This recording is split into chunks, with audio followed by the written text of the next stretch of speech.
మనం సహజంగా చూసుకుంటే majority of the marital cases breakup అయ్యేది ఫస్ట్ రీజన్ ఎక్స్ట్రా మ్యారిటల్ అఫేరే. అందరం గుర్తుపెట్టుకోవాల్సింది ఏంటంటే first reason is extra marital affair only. Sex is the first reason. Okay. Second కనుక మనం తీసుకుంటే మనీ, డబ్బు, ఆస్తి, అంతస్తులు, సుఖాలు, కోరికలు, విపరీతమైన వ్యామోహం డబ్బు పైన. సెకండ్ రీజన్ ఇది.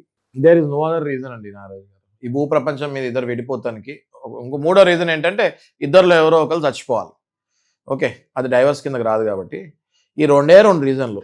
ఒకటి వేరే మహిళ ఎంటర్ అవుతామో, వేరే పురుషుడు ఎంటర్ అవుతామో, ఇంకోటి డబ్బు, డబ్బు మీద విపరీతమైన వ్యామోహం, భార్య కోరికలు తీర్చలేని భర్త, భార్య ఉండలేక వెళ్ళిపోతాము.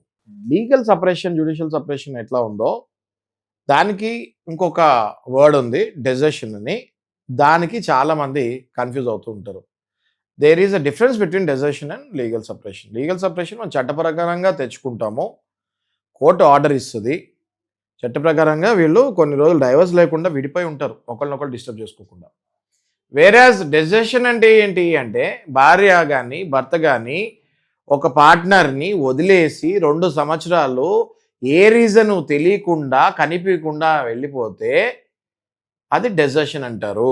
ఆ ఒక్క రీజన్ చాలు, ఎవరైతే వదిలేసి వెళ్ళిపోయారో వాళ్ళకి డైవర్స్ ఇచ్చేస్తానికి అదొక్క రీజన్ చాలు. So that is the difference between desertion and judicial or legal separation.